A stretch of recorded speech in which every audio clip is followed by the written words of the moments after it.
Bueno, mis queridos amigos, hermanos, quienes van a escuchar este estudio, yo quisiera primeramente agradecer al pastor Andrés Neira, quien ha tenido la gentileza y la deferencia de invitarme para participar de este programa, de estas sesiones de estudios bíblicos acerca de la carta a los filipenses. Le agradezco enormemente esta tremenda oportunidad que él me da y quisiera estar a la altura de lo que realmente ustedes están haciendo. Así que él me ha indicado que debo hablar de la carta a Filipenses, del capítulo 2, desde el versículo 19 hasta el verso 24. Y yo quisiera dar lectura a este pasaje para luego hacer algunos comentarios. El texto dice así: espero en el Señor Jesús enviaros pronto a Timoteo, para que yo también esté de buen ánimo al saber de vuestro estado. Pues a ninguno tengo del mismo ánimo y que tan sinceramente se interese por vosotros, porque todos buscan lo suyo propio, no lo que es de Cristo Jesús. Pero ya conocéis los méritos del que como hijo a padre ha servido conmigo en el Evangelio. Así que a este espero enviaros luego que yo vea cómo van mis asuntos, y confío en el Señor que yo también iré pronto a vosotros.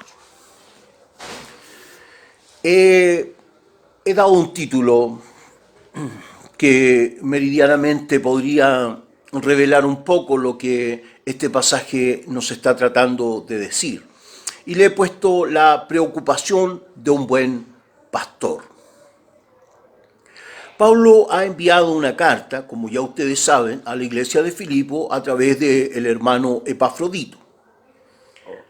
Pero ahora, en los versos 19 en adelante, Pablo comienza a revelar una inquietud, comienza a revelar un estado emocional, conflictuado, producto de la situación, de lo que está ocurriendo en la iglesia de Filipo. Entonces, él se siente con la necesidad de tener que enviarles a otro emisario, a otra persona,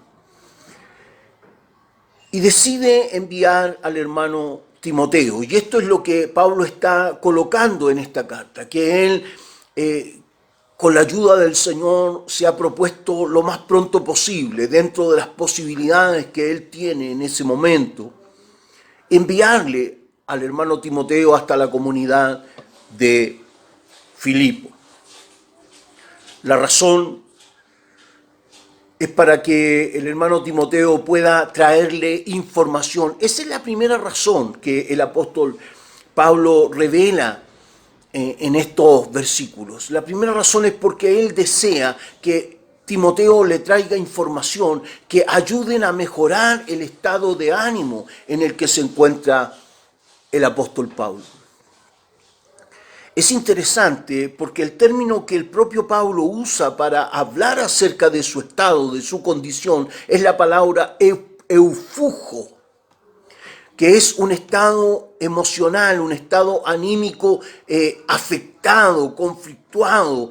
Está Pablo en un estado emocional de mucha ansiedad, de mucha preocupación al no tener noticias acerca de la iglesia de Filipo. Recordemos que Pablo, y seguramente quienes me antecedieron en estos estudios ya lo dijeron, está encarcelado en Roma y entonces él siente mucha preocupación por lo que está pasando en la iglesia. Ya el capítulo 2 se ha demostrado que la iglesia probablemente había entrado en conflictos, había entrado en cuestionamientos que tienen que ver, por un lado, con los sufrimientos que la iglesia tiene y por otra parte, por lo que significa para ellos saber que Pablo está preso. Pablo era el siervo de Dios, ahora está encarcelado en Roma. Quizás esto pone en tela de juicio la predicación del Evangelio.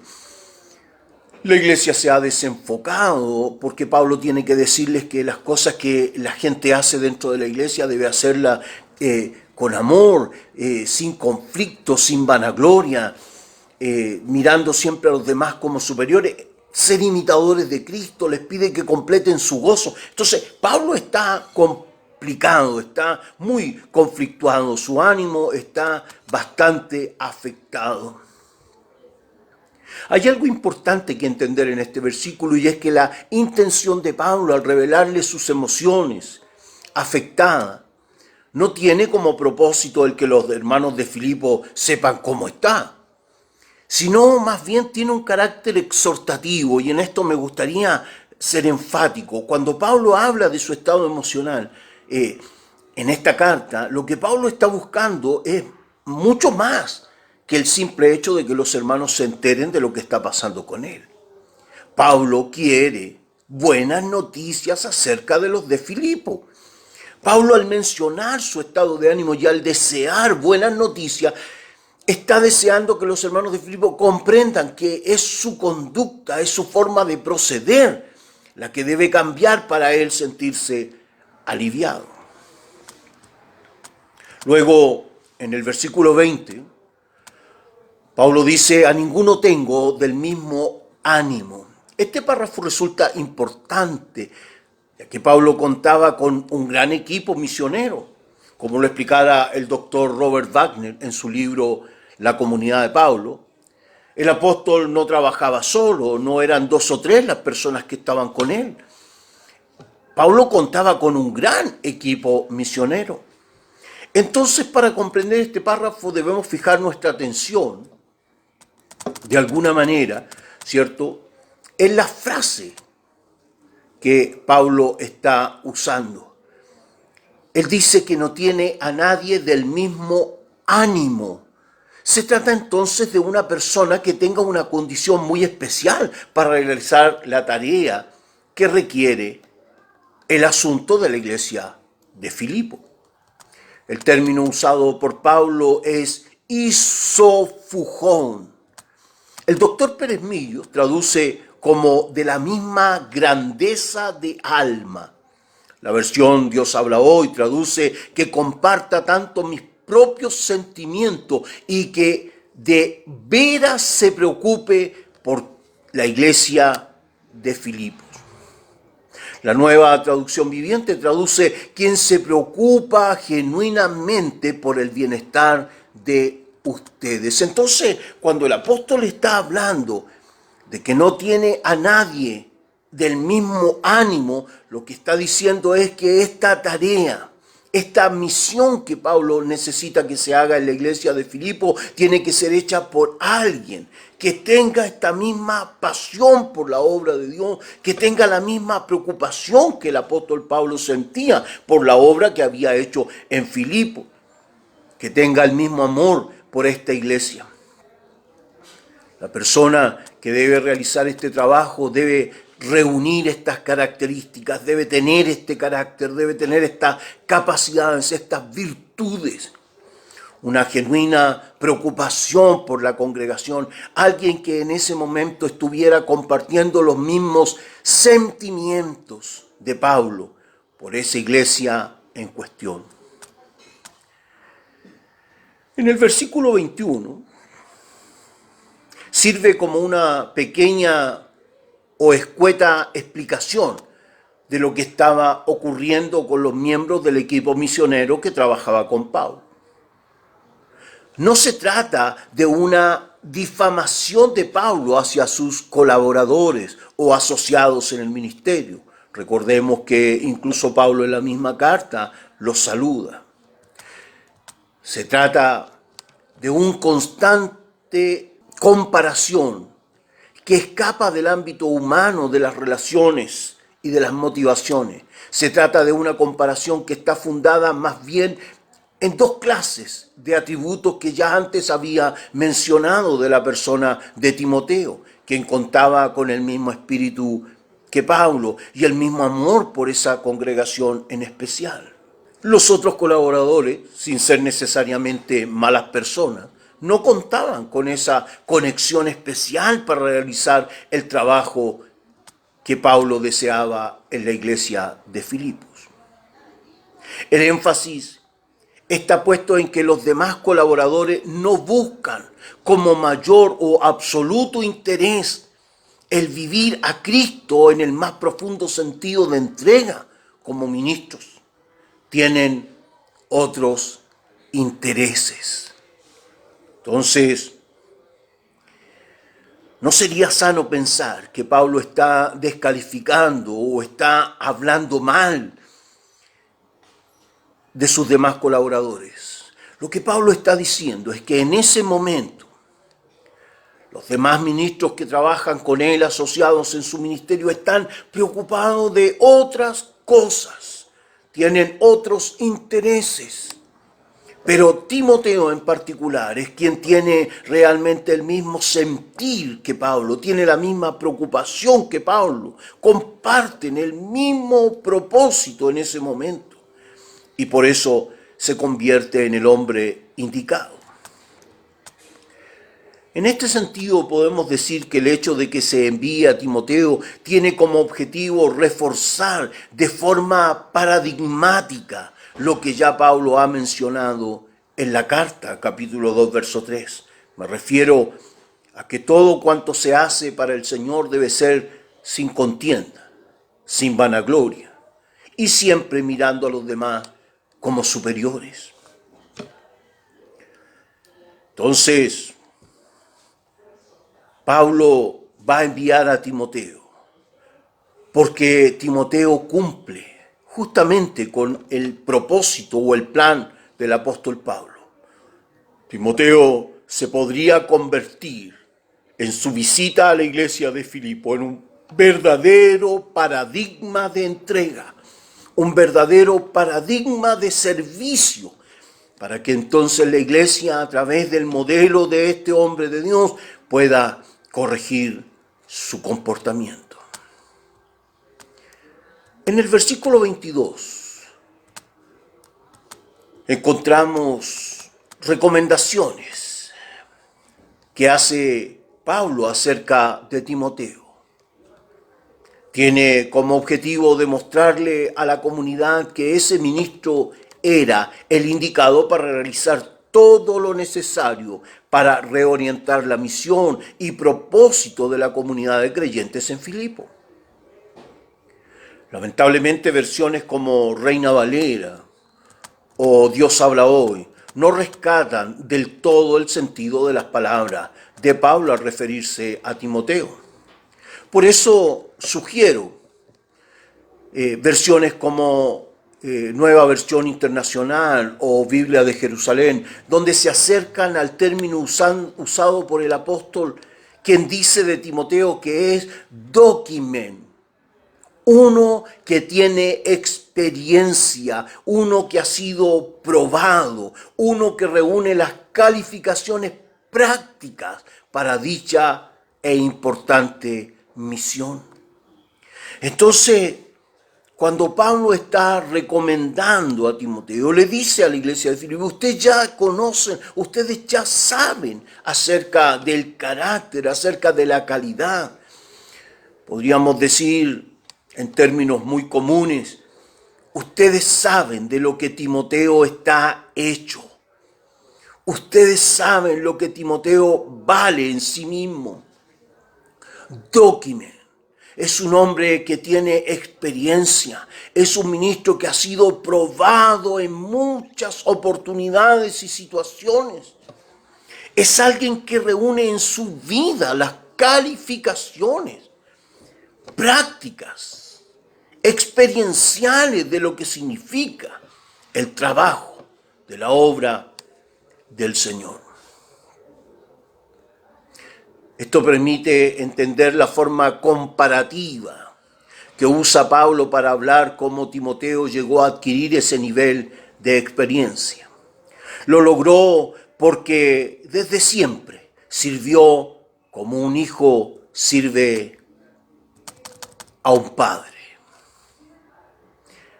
La experiencia, la calidad, el carácter, el nivel de Timoteo como ministro de Dios se había forjado a lo largo del tiempo en el que Timoteo estuvo cerca del apóstol, sirviendo. Y entonces Pablo usa un ejemplo, sirviendo como un hijo sirve al padre. Quisiera explicar aquí que esto es una comparación, una ejemplificación de la abnegación en el servicio que mostró Timoteo. En ningún caso da lugar a que un ministro de la iglesia pretenda que los demás ministros que comparten su ministerio, los demás ministros asociados a su ministerio se conviertan en una especie de hijos serviles para los intereses de él. No es lo que el texto está diciendo. Lo que este texto está diciendo es de que esta experiencia, esta calidad, este nivel, esta capacidad de Timoteo se había logrado porque él había servido como, a modo de ejemplo, como un hijo sirve al Padre. Es decir, con abnegación, con dedicación, aprendiendo del apóstol Pablo las cosas que eran necesarias. El verso 23 nos entrega un nuevo motivo por el cual Pablo también está enviando a este nuevo emisario a la iglesia de Filipo. Al comienzo supimos que el apóstol estaba enviando o quería enviar a Timoteo porque quería tener un mejor ánimo al tener noticias positivas de los hermanos de Filipo. Ahora comprendemos también que Pablo quiere tener noticias nuevas acerca de su encarcelamiento, de su propia condición. Se le viene un juicio. Y entonces Pablo, una vez teniendo noticias acerca de lo que va a pasar con él en Roma, ¿cierto? Entonces también él quiere que Timoteo pueda compartirle a los hermanos de Filipo estas nuevas noticias acerca de su condición. El vocablo usado por Pablo es afido, tener la vista puesta en lo que viene, prever. Se puede interpretar como una certeza de algo, sino como ese acto de mirar, concentrarse para tratar de entender qué es lo que va a ocurrir con su vida. Tener una visión medianamente clara de lo que podría ocurrir hacia el futuro. Y entonces, una vez que él pueda tener una visión relativamente clara de lo que podría ocurrir con él, entonces le transmitiría estas noticias a Timoteo para que Timoteo se las pueda contar a los hermanos de Filipo y también ellos puedan aliviarse acerca del futuro de Pablo. Finalmente, en el verso 24, el apóstol manifiesta su interés en ir personalmente para estar con los creyentes de Filipo. Pablo tenía la convicción de que el juicio en su contra sería favorable para él y esto le permitiría planificar su visita a la iglesia. Aparentemente pareciera que Pablo usa las mismas palabras al comienzo y al final del pasaje, cuando dice que espero en el Señor Jesucristo enviaros pronto a Timoteo. Al final de este pasaje, en el verso 24, dice, confío en el Señor ir pronto. La verdad es que, si bien es cierto, ambos verbos son de la primera persona singular del presente indicativo, voz activa, no son el mismo verbo y por consiguiente no indican exactamente lo mismo. Para comprender esta diferencia, sugiero la lectura de la Nueva Traducción Viviente, que dice en el verso 19, si el Señor Jesús quiere, Él piso. Así comienza el pasaje en el verso 19. Comienza diciendo, si el Señor Jesús quiere. El término griego es el pizo. Se podría traducir como pero espero. Es una condicionante, es una frase condicionada. No está diciendo que el apóstol tuviera certeza de que haría lo que pensaba, sino que el texto y la frase usada por Pablo lo que está indicando es que él pone sus planes bajo los planes superiores del Señor. Lo que esta frase indica es que Pablo ha planificado un objetivo, pero eso no significa que sus planes tengan que ser como él desea, sino que él espera en el Señor que estas cosas puedan funcionar, que sus planes puedan ser llevados a cabo. Es interesante, porque en el caso del verso 24, al final, Pablo está hablando de una manera distinta. Pablo está usando la palabra o el verbo pepoisa. El Señor me ha dado la confianza. Pablo está asegurando. Es distinto a lo que había dicho en el verso 19. En el verso 19 sujetaba sus planes a los planes del Señor, si el Señor quiere.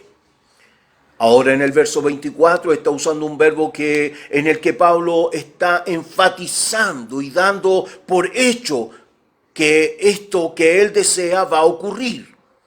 No significa que Pablo esté condicionando a Dios o obligándolo a hacer algo. Lo que esto indica es que Pablo tiene una visión acerca de lo que va a ocurrir con él y con su juicio en Roma, que va a ser favorable y que le va a permitir lograr su objetivo de visitar la iglesia de Filadelfia.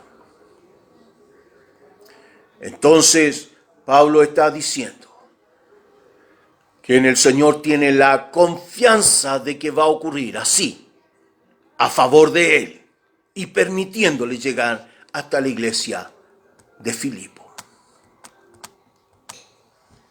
Quisiera hacer algunas aplicaciones prácticas de este pasaje que hemos tenido la oportunidad de estudiar someramente, de manera breve. Si el tiempo me lo permite, quisiera decir algunas cosas con sentido práctico. Este pasaje nos demuestra que no todos los ministros del Evangelio están calificados para hacer todo tipo de trabajo en la iglesia. Este pasaje nos enseña que deberíamos entender que necesitamos a otros especialistas, que necesitamos a otras personas que nos ayuden, que nos cooperen con la tarea de la obra del Señor, porque de otro modo nos convertiríamos entonces en una especie de maestros sin especialidad, haciendo de todo un poco. Hay un dicho en mi país: el que mucho abarca, poco aprieta. Lo segundo que quisiera destacar en sentido práctico de esta lección, que también podemos comprender que una característica de un buen pastor es la preocupación profunda. Un buen pastor se preocupa por lo que Dios ha puesto en sus manos como administración, como obra, como trabajo del Señor. Pero también es importante que las iglesias comprendan, que las congregaciones puedan comprender que un pastor no puede llegar a la enfermedad emocional, no puede llegar al desequilibrio, a la ansiedad que le quita el sueño, solo porque la iglesia no quiere cambiar su conducta, no quiere cambiar su comportamiento y enfocarse en el propósito de Dios. Una tercera cosa que me gustaría destacar como lección práctica de este pasaje es que llama la atención que por lo general cuando se elige a un nuevo obrero cristiano, esta decisión generalmente recae en los más cercanos del pastor. Y generalmente cuando los pastores eligen a alguien para ayudar en el ministerio, como esta decisión recae en los más cercanos, los que están más distantes tienden a criticar, tienden a resentirse. Pero hermano, este pasaje nos demuestra que cuando hay necesidad de elegir a alguien para el desarrollo de la obra del Señor, evidentemente y de manera lógica, vamos a elegir a aquellos que han estado cerca, que han estado luchando con nosotros, que han estado trabajando con nosotros, que han servido como un hijo sirve a un padre. Por último, es interesante entender que a pesar de que todas las cosas en la vida de un hombre o de una mujer de Dios, de un ministro del Evangelio, dependen de Dios, eso no quita lugar a que siempre un ministro debe estar planificando, debe estar mirando hacia el futuro, elaborando proyectos, elaborando planes. Eso no es falta de fe. No puede un ministro de Dios vivir su vida al servicio del Señor improvisando cada semana. Debemos ser capaces de planificar lo que deseamos, pero no perder de vista jamás que nuestros planes siempre deben estar sometidos a la voluntad de Dios y por lo tanto, eventualmente, podrían cambiar. Ha sido un gran honor, un gran placer, y quisiera desde aquí enviar un gran abrazo cariñoso a mi pastor Andrés Neira, a su esposa, a su familia, a quienes están colaborando en su ministerio. Muchas gracias, que el Señor les bendiga.